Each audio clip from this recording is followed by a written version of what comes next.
The 7 words came from a man she had never met before. She was standing in the fiction aisle of a small bookshop in Westport, Connecticut, on a Wednesday afternoon in October, wearing the kind of clothes she had stopped thinking about. A gray cardigan, dark jeans. Her hair pulled back the way she pulled it back every day, because there was no one at home who noticed either way.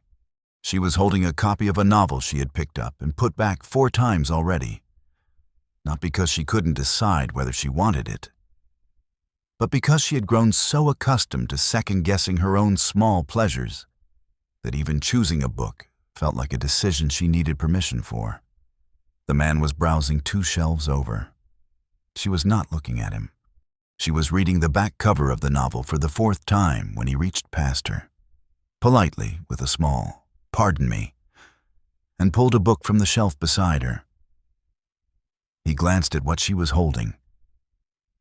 And then, without preamble, without knowing anything about her, he said, "That one will absolutely wreck you, in the best way." She looked up. He smiled. The brief, unguarded smile of someone who loves books enough to talk about them to strangers, and moved on down the aisle. 7 words. She bought the novel. She sat in her car in the parking lot and opened to the first page. And she read the dedication, which said, "For everyone who stayed quiet so long, they forgot the sound of their own voice." She sat there for 22 minutes. She did not cry, exactly. But something shifted, the way a foundation shifts when the ground beneath it has been wrong for a long time and finally decides to be honest about it. She drove home to the house in Greenwich with its 5 bedrooms and its professionally landscaped yard and its kitchen that had been featured in a Connecticut design magazine 4 years ago, back when someone still thought her taste was worth photographing. Garrison was working late again. She made dinner for herself and Caleb. She put her son to bed. She sat in the reading chair in the corner of the bedroom she shared with a man who had not really looked at her in 3 years, and she read the first 40 pages of the novel. When she fell asleep, she was still holding it. And something in her, that had been very still for a very long time, had quietly, without announcement, begun to move. There was a version of Lorraine Ashworth that very few people in Greenwich remembered. The version that had existed before the house and the marriage and the school pickups and the charity committee meetings and the slow, patient erasure of everything that had once made her distinctly herself. At 26, she had been the kind of designer people called before they called anyone else. Not because she was the loudest or the most networked, but because she understood what a space needed to feel like before she decided what it needed to look like. She had an instinct for it, a way of walking into a room and knowing, within minutes, what was wrong with the light, what the furniture was doing to the proportions, why the whole thing felt like it was apologizing for itself. She had run her own small firm out of a studio in Soho. She had 4 regular clients, 2 published projects, and a reputation built on word of mouth and genuine skill. She had a group of friends who argued about books and stayed out too late and called each other on Tuesday afternoons just to talk. She had a Kindle loaded with novels she actually read and a Starbucks order she gave without thinking. And a very particular laugh that came out when something surprised her into joy. Then she met Garrison Ashworth at a dinner party in Tribeca. He was 34, already partner track at the firm, and he had the particular quality of paying complete attention to whoever he was talking to, making you feel, in the space of a single conversation, that you were the most interesting person in the room. She had fallen for that quality completely. Quality? What she had not understood then, what she would spend the next 8 years slowly understanding, was that his attention was a finite resource, that he paid it out in full during courtship and early marriage, and then, as the life settled into shape, redistributed it to the firm, to his colleagues, to his phone, to the ambient hum of professional ambition that never actually quieted, even on weekends, even on vacation, even on the nights she lay awake beside him in the dark, wanting nothing complicated, just to be asked how she was doing.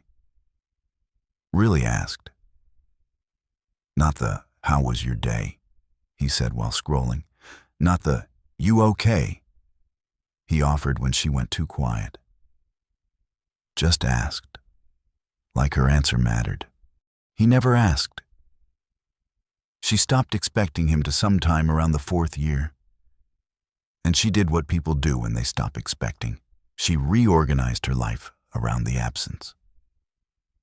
The house became her project. Caleb became her world. Deirdre became the person she called on Tuesday afternoons just to talk. The way she used to call the friends she'd had before she became Garrison Ashworth's wife. She was not unhappy. That was the complicated part. She was not miserable or crying or obviously falling apart. She was simply living at a fraction of her actual volume. Like a song played at the wrong speed. Technically the same song, but something essential missing from it. She had forgotten, somewhere along the way, what full volume felt like. The novel from the bookshop was sitting on her nightstand now. She picked it up every night after Garrison fell asleep. She was on page 87. She had dog-eared 6 pages already. Something she had not done to a book in years. Because Garrison did not like bent pages, and she had absorbed that preference without even noticing. On page 88, she stopped. The character in the novel, a woman, middle-aged, standing in her own kitchen, said to no one in particular, "I think I've been a guest in my own life." Laurie set the book down on her chest and looked at the ceiling. The house was very quiet. Outside, the Connecticut trees moved in the October wind, patient and indifferent. She picked the book back up. Garrison Ashworth was not a bad man. That was the hardest part of it. The part Laurie had turned over in her mind. So many times she had worn the edges smooth. If he had been cruel or careless or obviously wrong, it would have been simpler. She could have named it. Instead, he was just absent. Present in the house, absent from her. He woke at 5:30 every weekday morning, showered with military efficiency, made his own coffee with the precision of someone who had long since stopped waiting for company, and was in the car by 6:15. The drive from Greenwich to Manhattan was 45 minutes on a clear morning. He made calls the entire way. He arrived at the office before his assistants. He stayed until the work was done, which meant he was rarely home before 8, often after 9. He had built this life deliberately. He was proud of what he had built. He simply had not noticed what the building required him to give up. At the firm, he was the partner people wanted on their accounts, measured, rigorous, never rattled. He had a way of walking into a negotiation that made the other side feel they had already lost before the documents were on the table. His junior colleagues admired him. One of them, in particular, Sloan Merritt, 35, corporate finance, sharp in the way that people who have grown up competing for everything are sharp, had taken to stopping by his office in the late afternoons on the pretense of reviewing documents. It was not an affair.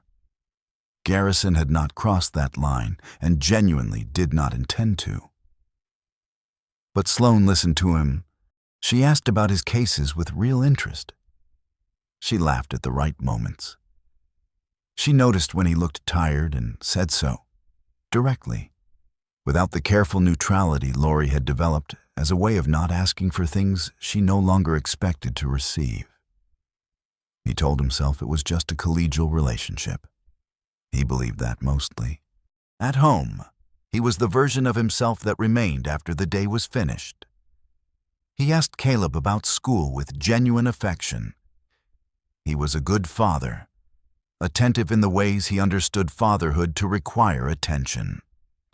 He passed through the kitchen where Lori had made dinner and said, "Smells great," in the tone of someone fulfilling a social contract. He sat at the table and ate and answered Caleb's questions and scrolled through the day's market summaries while he chewed. He did not notice that Lori had stopped talking at dinner. Not really. He noticed a general quietness that he had interpreted over time as her personality. She was a quiet person. He had always liked that about her early on. He had stopped asking whether the quietness meant something. There was a paperback on her nightstand. He had seen it there for 2 weeks. He did not know what it was. He had not asked.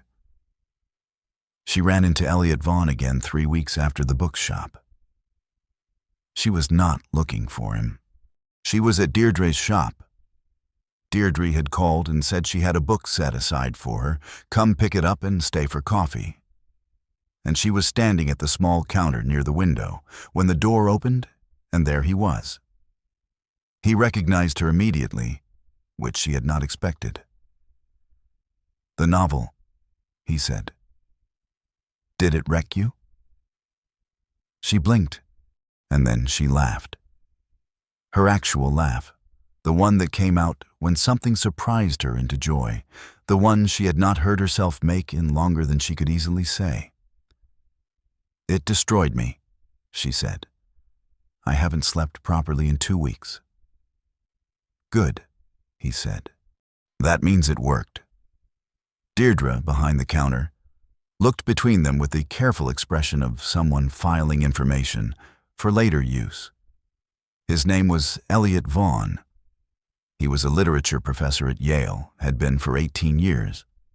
He drove up to Westport occasionally because a former student of his ran the bookshop, and he liked to check in on what she was ordering. His wife had died 4 years earlier. Pancreatic cancer, fast and final. He had a daughter at Brown.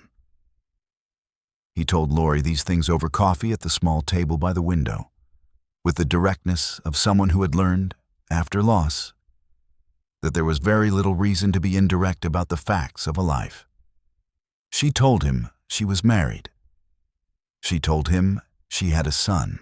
She told him she had been an interior designer before, in the way you describe a country you once lived in and have not returned to.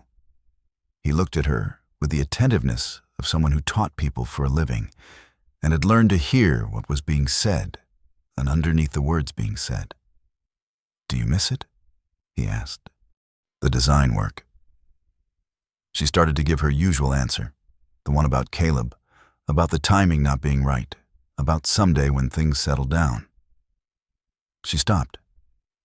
"Yes," she said instead. "I miss it more than I ever say out loud." He nodded. "You should say it out loud more often," he said. "The things we don't say have a way of becoming the rooms we live in." She drove home 40 minutes later, thinking about that sentence.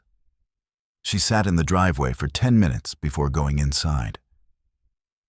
Garrison was already asleep. She stood in the doorway of their bedroom and looked at the shape of him under the covers and felt something she could not quite name.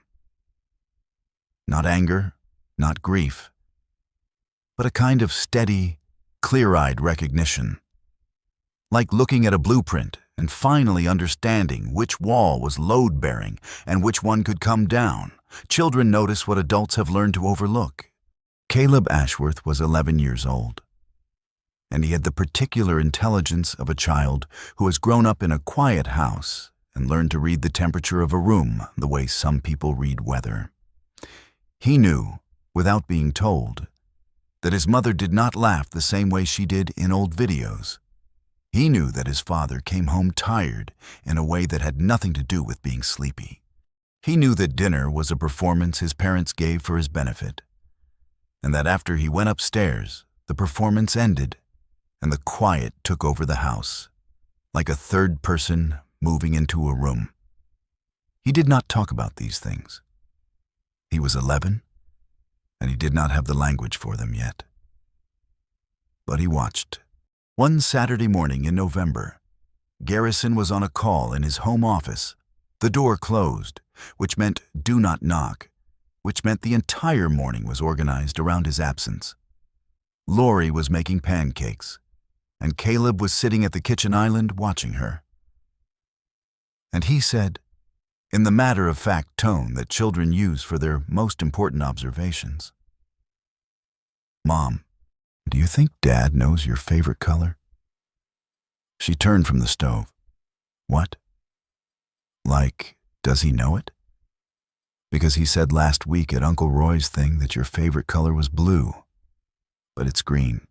It's been green since forever. You have it everywhere." She set down the spatula. "He just got it mixed up, Cal." Caleb considered this. "Yeah, but it's been mixed up a long time. He also thinks your birthday is the 14th when it's the 12th. I had to fix the calendar thing on his phone last year." She did not know what to say. "I just think," Caleb said carefully, reaching for the orange juice, "that if I love someone, I'm going to know the right things about them. That's all." He poured his juice. He put the carton back. He said, "Can we do extra blueberries?" She put extra blueberries in. Her hands did not shake, but it was close. Later that afternoon, she texted Deirdre, "My 11-year-old just said something that my therapist couldn't manage in 6 months." Deirdre texted back, "Kids always know. The question is whether we're ready to hear it." Lori sat with that for a while. She thought about the book. She thought about Eliot's sentence. The things we don't say have a way of becoming the rooms we live in. She thought about Caleb knowing her favorite color and her husband not knowing for years and her never having mentioned it. And she thought, I have been so busy protecting everyone from discomfort that I forgot to protect myself from disappearing. She tried to tell him. That was the part the story required her to try first, before anything else. She was not the kind of woman who gave up without making the effort honest. She chose a Sunday evening. Caleb was at her sister's overnight. The house was as quiet as it ever got. She made dinner, not the usual efficiency meal of a weeknight, but an actual dinner. The chicken thing he had liked in the early years. With the sauce she had stopped making because it took time. And there never seemed to be a reason to take that kind of time anymore. She set the table properly. She opened a bottle of the Napa Cabernet they had brought back from a trip to San Francisco 3 years ago and never found the occasion for. Garrison came in from his home office at 7:15, saw the table, and registered something. Surprise, appreciation. That crossed his face briefly and then settled into his usual register. This is great, he said. What's the occasion? No occasion, she said. I just wanted to talk. They ate.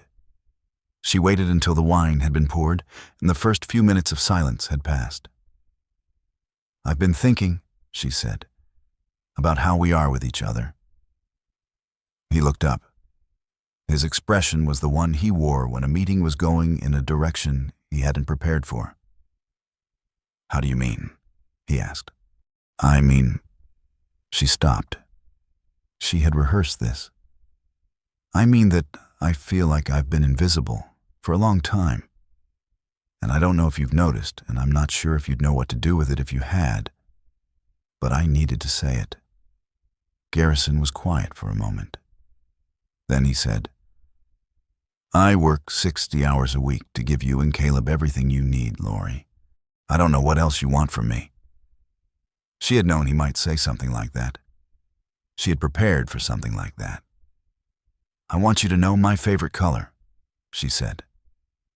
He looked at her. What? My favorite color.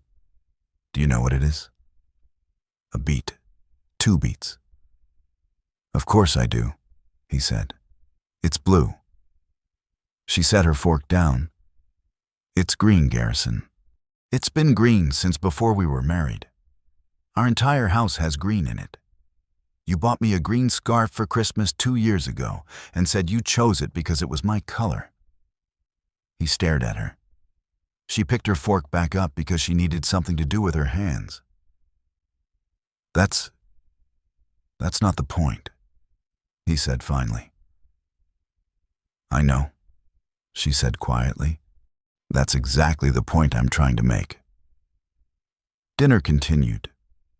He refilled his wine. They talked about Caleb's upcoming school project. The Napa Cabernet was excellent, which seemed beside the point. That night, lying awake after he fell asleep, she understood that she had said the thing, and it had not landed. Not because he was cruel, but because he did not have the architecture to receive it. You cannot renovate a room, she knew, if the person living in it cannot see that anything is wrong. It was Deirdre who found it first. She called Laurie on a Thursday morning, which was not their usual day, and her voice had the particular careful quality it got when she was about to say something she had decided to say, despite knowing it would hurt. I need to show you something. Can you come in? Laurie drove to Westport.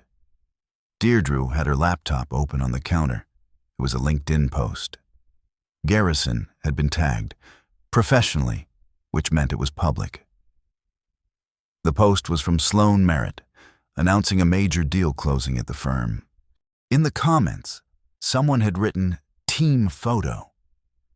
And Sloan had replied with a photo of the team at what appeared to be a celebratory dinner at the River Cafe in Brooklyn. Garrison was in the photo.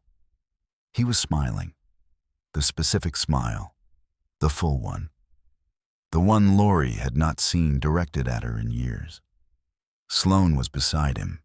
Close the way people are close when they have spent a lot of time in close proximity and stopped noticing how close they are. It might be nothing, Deirdre said. I know, Laurie said. But you should know. I know that too. She did not cry. She drove home and sat in the driveway again. Her driveway was becoming a place where she went to think. And she sat there for 15 minutes looking at the house she had designed and decorated and organized and managed for 8 years. The house that had been featured in a magazine. The house that was perfect and empty in the way things are empty when the people inside them have stopped, filling them up. She was not devastated. That surprised her. She was something steadier and colder than devastated. She was clear. She called Elliot Vaughn. She had his number from the bookshop. They had exchanged contact information the second time, she told herself, for book recommendations. She had texted him twice about novels, and he had responded with genuine enthusiasm and 2 additional recommendations. She called him now because she needed to hear a voice that was not performing a version of her life at her. He answered on the 3rd ring. Laurie. Hi, she said. I'm okay. I needed to talk to someone who isn't inside the situation. I'm here, he said. She told him. Not everything. She was not there yet. But enough. The dinner, the photo, the years of quiet, the conversation about her favorite color. He listened without interrupting. When she finished, he said, What do you want to do? Not, what are you going to do? Not, what should you do? What do you want to do? She had not been asked that question, in those exact words, in a very long time.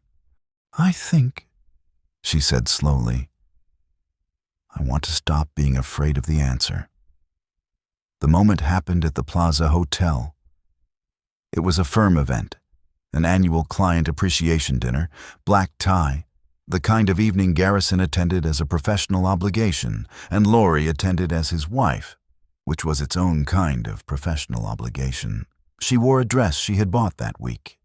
Not the safe choice, not the navy wrap she usually defaulted to. A deep emerald green, structured exactly her color. Deirdre had come with her to the boutique on Greenwich Avenue and said, when Laurie put it on, "That is what you look like when you're not apologizing for existing." She wore it. At the dinner, she was introduced to a man named Douglas Hartley, senior partner at a connected firm, 63. The kind of man who had attended enough of these evenings to be genuinely interested in whoever he ended up beside rather than performing interest. They talked about architecture because she mentioned her design background, and he asked real questions.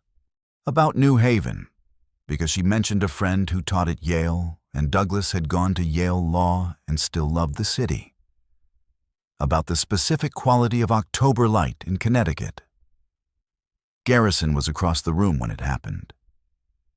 He had been watching, not from jealousy initially, but from the vague attention of someone who has noticed his wife is being looked at differently than usual. Douglas Hartley said something. Laurie laughed. That laugh, the real one, the one Garrison had not heard in years and had stopped noticing he missed. And then Douglas Hartley leaned slightly toward her and said, clearly enough that Garrison, moving closer without quite knowing why, could hear it. "Your husband is the luckiest man in this room." 7 words. Garrison stopped moving. Douglas Hartley said it the way men of a certain age and dignity say true things. Simply, without flattery or agenda, as a statement of observable fact. And then he said, "I hope he knows that." And then he turned to greet someone else, and the moment was over. Garrison stood 6 feet from his wife.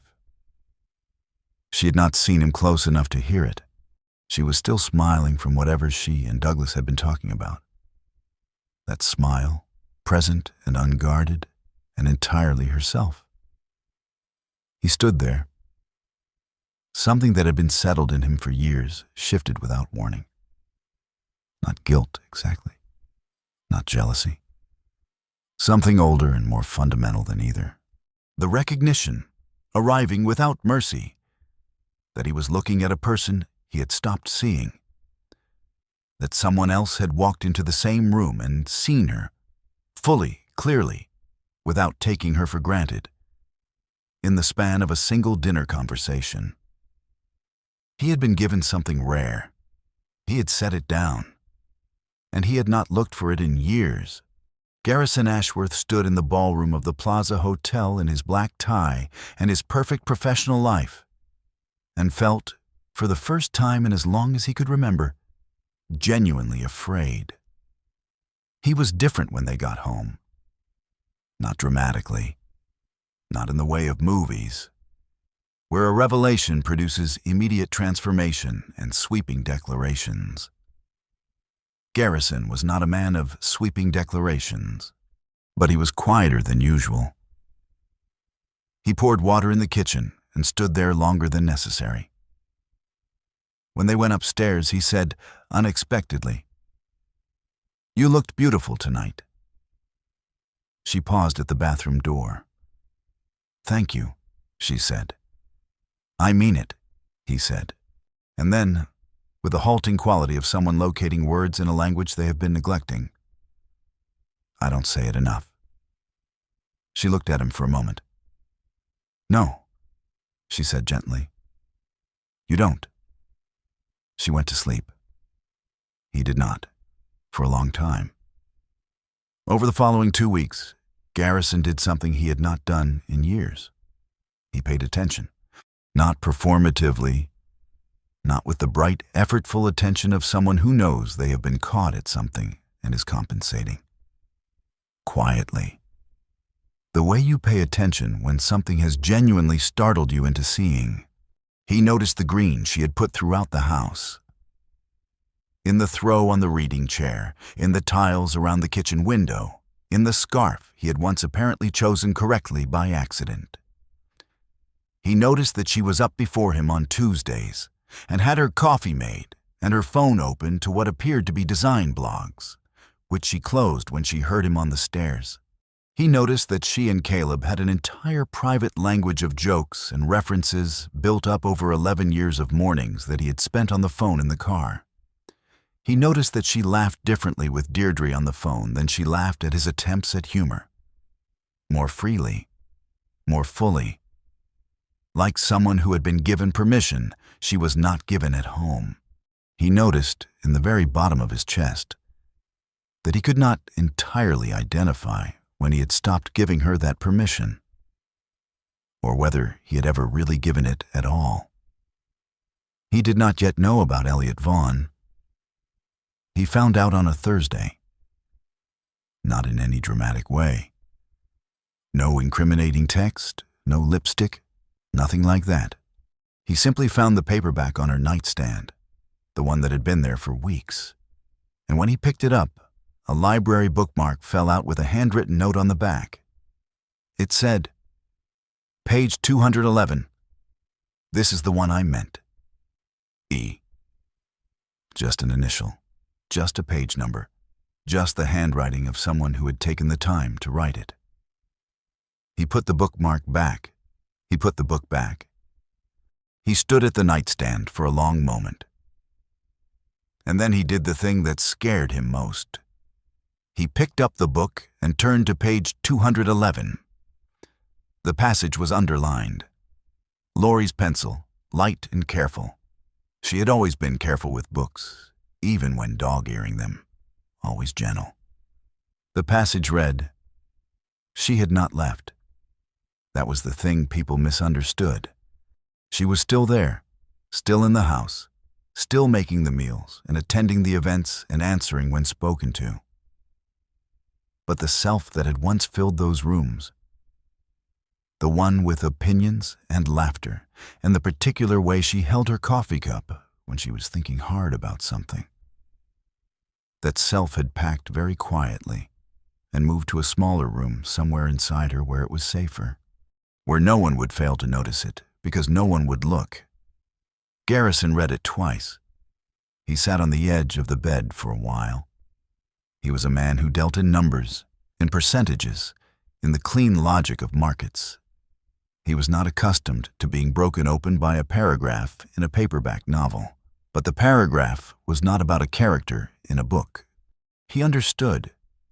Sitting there in the bedroom he shared with a woman he had lived alongside for 12 years, that it was about her. That someone, this person with the handwriting, had known to give her this particular page. He put the book back. He called his assistant the next morning and canceled his afternoon. He drove to Westport. He did not have a plan. He had attended enough negotiations to know that arriving without a plan was usually wrong. But something in him said that this was not a negotiation, and that showing up with a strategy would be the same mistake he had been making for years. He parked on Main Street and walked until he found the bookshop. A woman behind the counter looked up when he came in. Mid-40s, careful eyes, the expression of someone who has been briefed. "You must be Garrison," Deirdre said. Not warmly, not hostilely, just stating a fact. "Is there someone named Elliot Vaughn who comes here?" he asked. Deirdre looked at him for a long moment. "What are you going to do if I say yes?" she asked. He did not have an answer. That, apparently, was the right answer. Her expression shifted just slightly.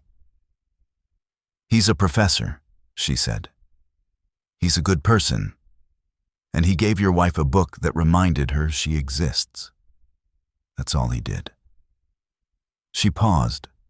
"The question you should be asking isn't about him." Garrison stood in the small bookshop on a Thursday afternoon, a managing partner at one of Manhattan's top investment firms, and felt more thoroughly seen through than he had in any boardroom in his career. "What's the question I should be asking?" he said. Deirdre leaned on the counter. Why did your wife need a stranger to remind her? He handled Sloane Merritt on a Friday. He asked her to come to his office at 4:30. He closed the door. He told her, directly and without unkindness, that the informal dynamic that had developed between them needed to stop.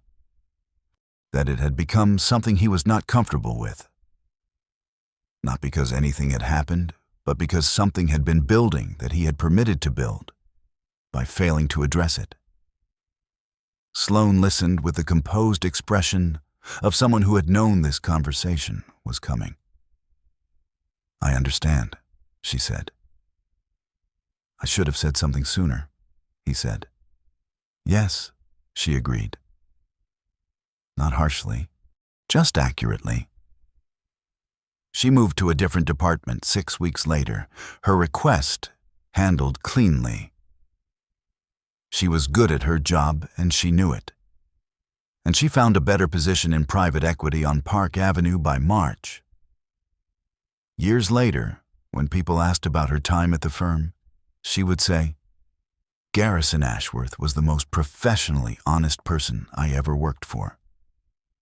She meant it. The harder conversation was the one Garrison had with himself. He had not had an affair. He had not crossed a line.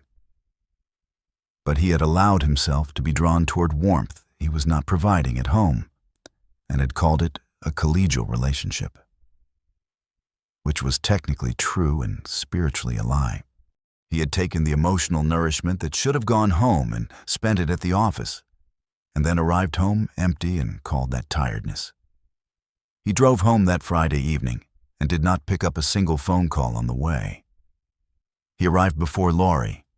He picked up Caleb from his playdate. He made dinner, badly, with great effort. The chicken things she had made that Sunday with a sauce he found in her handwritten recipe box, written in her 28-year-old handwriting before she was Mrs. Ashworth, when she was just Laurie, and she wrote her recipes with small drawings in the margins. He burned the sauce the first time. He made it again. When Laurie walked in at 6:30 and found him at the stove and Caleb at the island doing homework and the table set with the good dishes they used for nothing and the Napa wine open again, she stood in the doorway for a moment, and her face did something complicated that he finally had the clarity to read. It was not joy. Not yet. It was caution. It was the expression of someone who has wanted something for so long that receiving it feels more frightening than the wanting.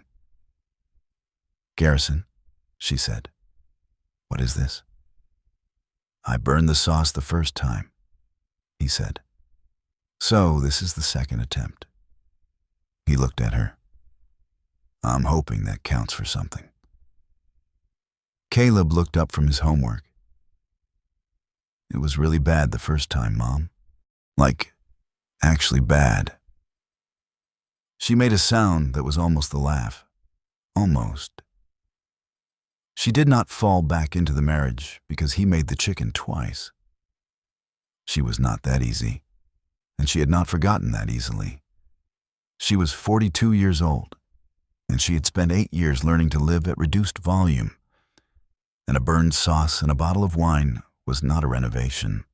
She knew the difference between a gesture and a foundation. But she was also not a woman who made decisions from bitterness. She called Elliot the following week. They met at a coffee shop in New Haven, her drive, his campus, neutral territory that felt clean. She told him about the plaza evening, about the book, about Garrison finding the bookmark. She told him about dinner and the second attempt at the sauce. Elliot listened.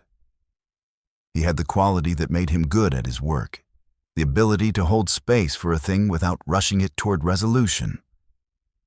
"What do you want?" he asked. The same question, the one nobody else asked. "I want to go back to designing," she said. "I've already decided that, regardless of anything else." "Good," he said. "And I want She stopped.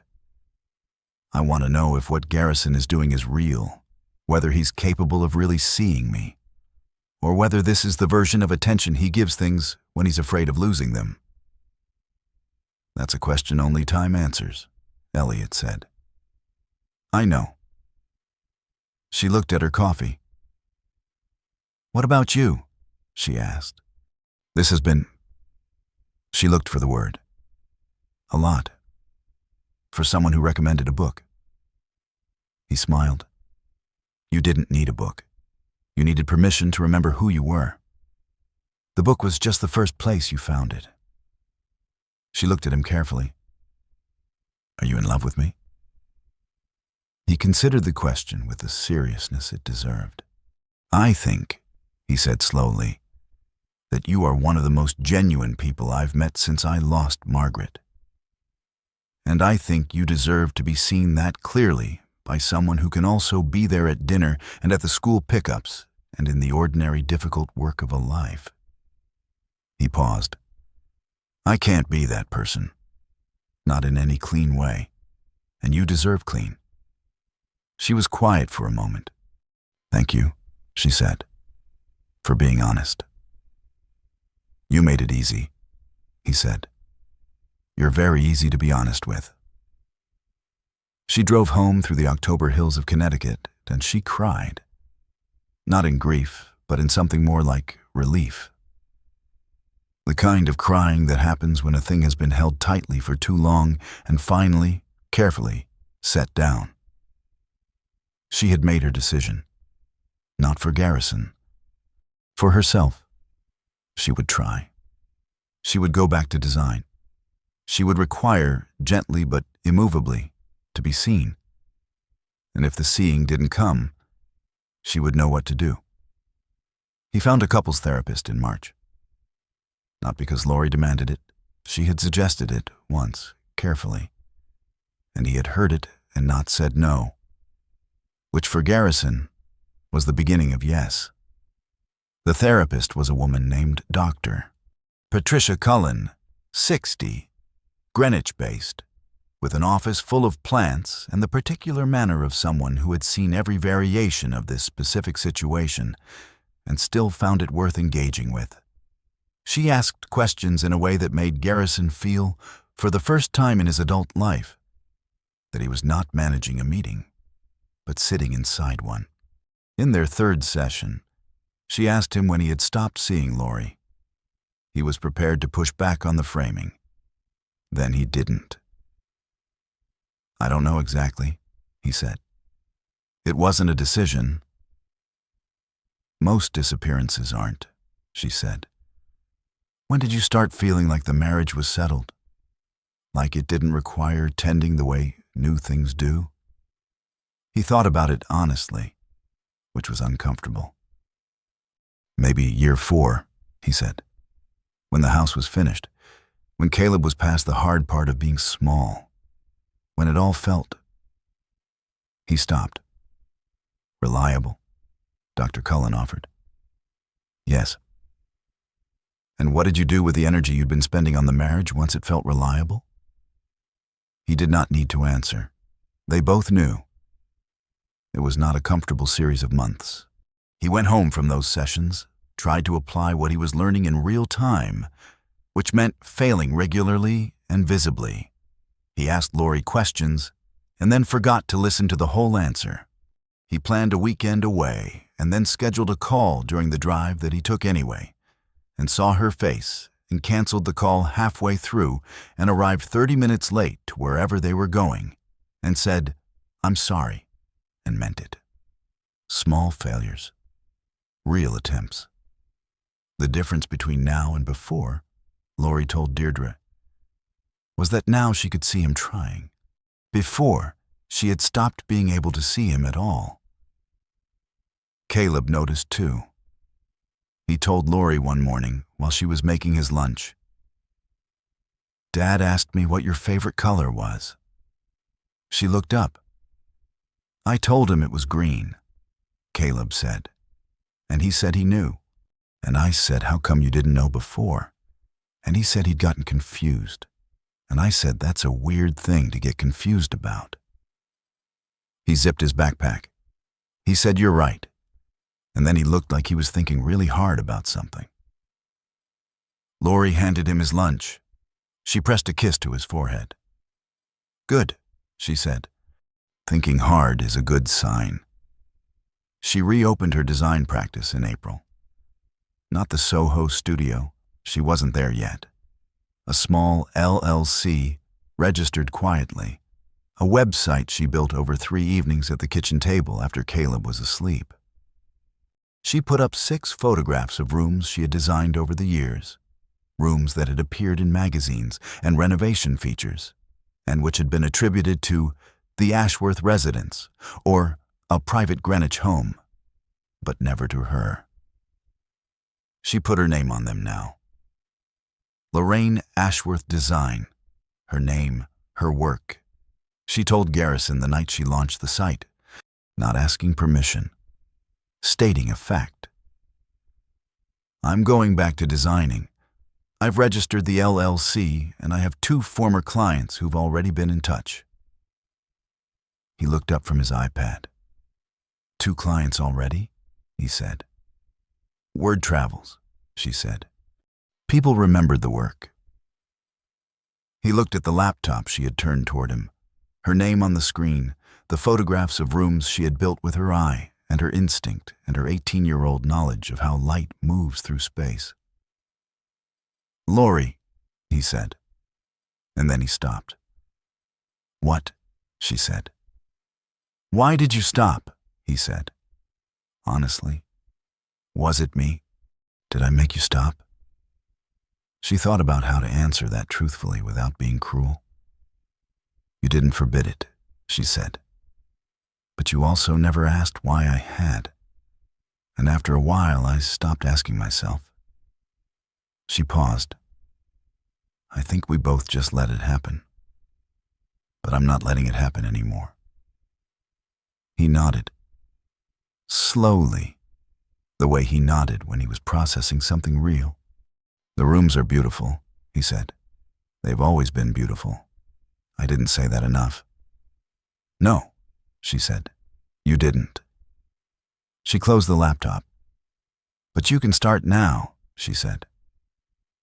By June, she had 4 clients.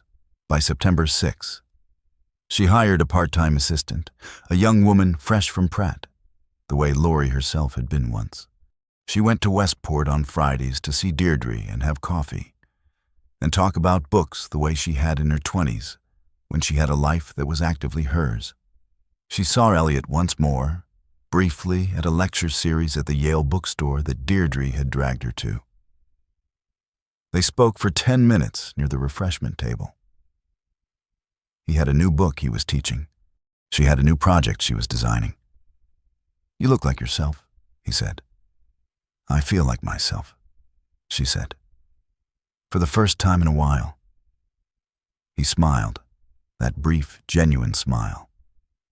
Good, he said. That's all it was ever supposed to be. The moment arrived in September, on an ordinary Tuesday evening. Not a grand gesture, not a revelation in a hotel ballroom, just a Tuesday. The same day of the week the divorce papers arrived in other people's stories. But in this one, the day something was quietly and permanently repaired. Lori was at the kitchen table. She had her laptop open and her reading glasses on, and a Starbucks cold brew she had picked up at 3 and mostly forgotten. She was working on a client presentation, her hands moving between the keyboard and a sketch pad, with the particular fluency of someone doing the thing they are supposed to be doing. Garrison came home at 6:30. He stopped in the kitchen doorway and looked at her for a long moment before she noticed him. She was entirely absorbed in what she was doing. Her glasses were slightly askew. She had ink on the side of her left hand. She was frowning at the sketch pad in the specific way she frowned when a problem was almost solved. She looked, he thought, exactly like the person he had met at a dinner party in Tribeca 18 years ago. The one who had said, You look like someone who's never tried," and made him laugh and made him want to earn the right to keep talking to her. She looked up. "Hi," she said. What's wrong? Why are you looking at me like that?" "Nothing's wrong," he said. He set his bag down. He crossed to the kitchen and poured himself a glass of water and stood at the counter. "Can I ask you something?" he said. "Sure," she said, taking off her glasses. "That book," he said. "The one with the bookmark, page 211. She looked at him carefully. "I read it," he said. "The underlined part." He paused. "I've read it several times." She waited. "I need you to know," he said, "that I understand now what I did. Not because someone told me in a session or because I'm afraid of losing you, though I am afraid of losing you, and I need you to know that too. But because I read that passage and I understood that the self you had packed into a smaller room to keep safe, I put it there. Not on purpose, but I did it." The kitchen was very quiet. "I'm going to spend whatever time you're willing to give me making sure it's not safer in that room than it is out here," he said. "With me, at full volume." She looked at him for a long time. "Full volume," she said. "Whatever that sounds like," he said. "I want to hear it." She picked up her glasses. She put them back on. She looked at her sketch pad for a moment. "My favorite color," she said, "is green." "I know," he said. "Caleb told me." Then I looked up, and it's everywhere. It's been everywhere for 8 years. He shook his head slightly, at himself, at the particular blindness of taking things for granted. "I was looking at everything except what I was supposed to be looking at." The Starbucks cold brew sat on the table between them, half forgotten. "Sit down," she said. "I'll show you what I'm working on." He sat down. She turned the sketch pad toward him. He looked at it the way she had always wanted him to look at her work. With real attention, real curiosity, asking real questions. It was a beginning, not a destination, but a beginning built on what was real. By the following spring, Lori's firm had 7 clients and a reputation that was growing the way reputations grow when the work is genuinely good. Through word of mouth, through one person telling another, through the rooms themselves, announcing what kind of mind had made them, she kept the LLC in her name. She made that decision early and held to it. Lorraine Ashworth Design, not anything shared, not anything that could be absorbed into a larger structure and made invisible. It was hers, fully, permanently on paper and in practice. She and Garrison continued with Dr. Cullen through the following year. The sessions became less urgent over time and more like maintenance. The regular tending that keeps a structure sound. They had, Dr. Cullen said at their last regular session, done the work that most couples were not willing to do. Not because they were exceptional, but because they had both, at different points and for different reasons, been frightened enough to try. Garrison left the office by 6:33 nights a week. He had decided this and told his assistant and held to it, which was harder than it sounded and worth it in ways he had not anticipated. He was home for dinner more often than not. He was present for it in a way that made Caleb, one evening, look up from his plate and say, "This feels different lately." "Good different or bad different?" Garrison asked. Caleb considered this seriously. "Good different," he said. "Like when you fix a thing in a house that wasn't working right and then you forget it was ever broken." Lori looked across the table at Garrison. He looked back. Neither of them said anything. Sometimes the right things don't need saying. Deirdre expanded the bookshop to include a small reading room in the back. which she had wanted to do for 4 years and finally did after a January conversation with Laurie that ended with Laurie saying, "Stop waiting for the timing to be right. The timing is never going to feel right. Just do The Room." Deirdre did The Room. It was perfect.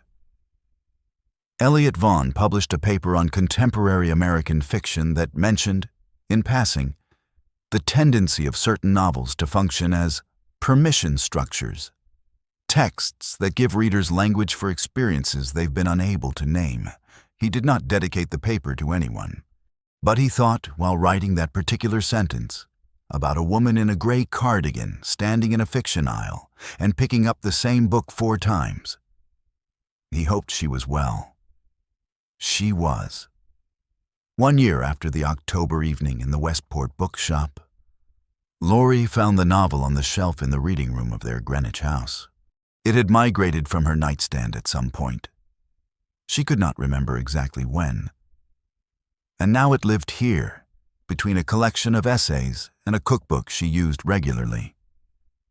It had a worn spine and dog-eared pages, and the pencil underlines she had made in the evenings when Garrison was asleep and she was looking for language. She took it down. She turned to page 211. The underlined passage was still there. Familiar now, like a scar that had healed cleanly. Proof that something had happened, not a wound still open. She heard Garrison on the stairs. He appeared in the doorway of the reading room. Their reading room now, a room she had redesigned over the winter. The green tiles around the window, the good light, the 2 chairs that were different heights because they were different sizes, and she had finally stopped coordinating the furniture around the idea of matching rather than the reality of use. "Caleb needs help with his history project," Garrison said. "Something about the Industrial Revolution. He says you know more about it than I do." "I know how to make things," she said. "That's my connection to the Industrial Revolution." "Can you explain that to an 11-year-old? 12, she said. "He turned 12 in March." Garrison paused. "I know," he said. "I'm the one who made the reservations for his birthday dinner." She looked at him. He smiled. "The full one. The real one. I know his age and your favorite color and the fact that you put your coffee cup down on the left side of the counter even though the cabinet is on the right," he said. "I've been paying attention." She put the book back on the shelf. "I know," she said. She went to help Caleb with the Industrial Revolution. Later that evening, after Caleb was asleep, she and Garrison sat in the reading room, each in their respective chair, each with a book, each in the particular comfortable quiet of 2 people who have worked their way back to something real. At some point, Garrison looked up and said, "What are you reading?" She told him. He said, "Any good?"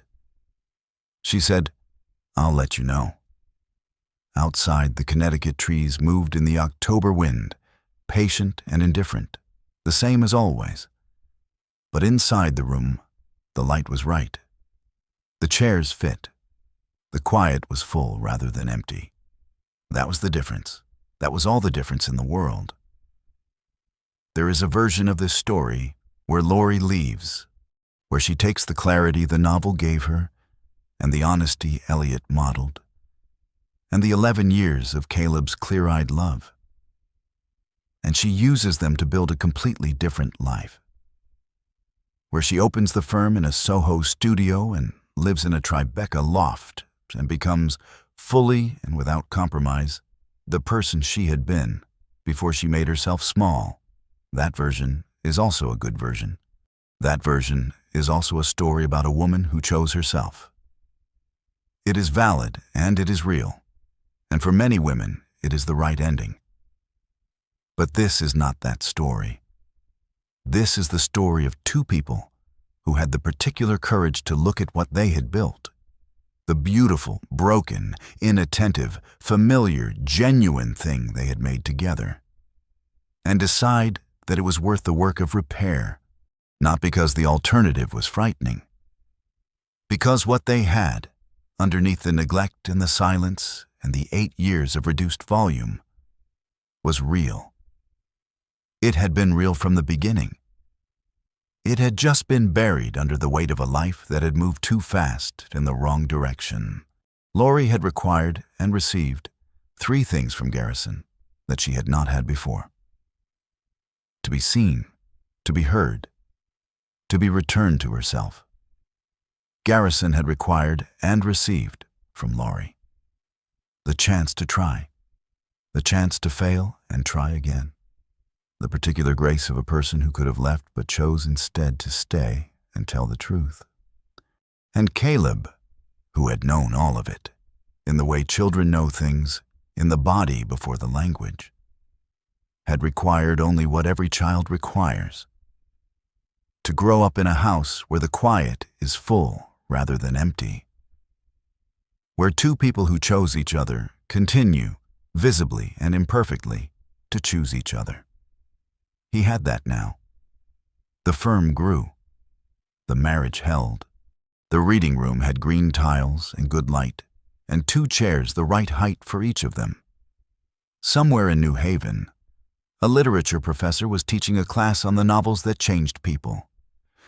And he told his students that the most important thing a book could do was give a reader language for an experience they had been living without words for. Give them the sentence that makes them say, "That. That is what I meant. That is what was happening to me." And in a bookshop in Westport, Connecticut, on a Wednesday afternoon in October, a year after the first, a woman in a green coat, not gray, picked up a novel she had been meaning to read and stood in the fiction aisle without second-guessing herself. She read the back cover once. She bought it. She did not sit in the car in the parking lot. She drove home, made a cup of coffee, put it on the left side of the counter, sat in her chair by the window with the green tiles and the good light. She opened to page 1. She was ready. And that's where we leave them. But hey, if you're still here with us right now, I want you to know something. You didn't stay this long by accident. Something in this story touched a part of you that recognized it. Maybe it was Laurie's silence. Maybe it was the way she kept showing up, kept making dinner, kept being present, while slowly, quietly disappearing inside her own life. Or maybe it was Garrison, the man who had everything and still managed to see nothing. Marcus Aurelius wrote, "Waste no more time arguing about what a good person should be. Be one." And that's really what this story asks of all of us. Not to wait for someone else to see our worth first. To see it ourselves. To say out loud the things we've been swallowing for years. Your favorite color. Your unfinished dream. The version of yourself that got packed into a smaller room to stay safe. That version deserves to come back out. If this story meant something to you today, if it reached something real, please hit that like button. Share it with someone who needs to hear it, and subscribe so we can keep walking through stories like this one together. We'll be here, every single time. Just before you go, a quick and important note. This entire story, every character, every conversation, every moment you just experienced, is a work of fiction, created purely for storytelling and entertainment purposes. Lorraine, Garrison, Elliot, Caleb, Deirdre, and everyone else in this narrative are completely fictional characters. They are not based on any real individuals, living or deceased. And any resemblance to actual persons, places, or events is entirely coincidental. The themes explored here, emotional neglect, personal rediscovery, and the quiet work of repairing a relationship, are universal human experiences told through a fictional lens, with the intention of inspiring reflection, empathy, and healing. This content is not intended as factual reporting, legal guidance, or relationship advice of any kind. We are grateful for your time, your trust, and your open heart. Thank you sincerely for being part of this community.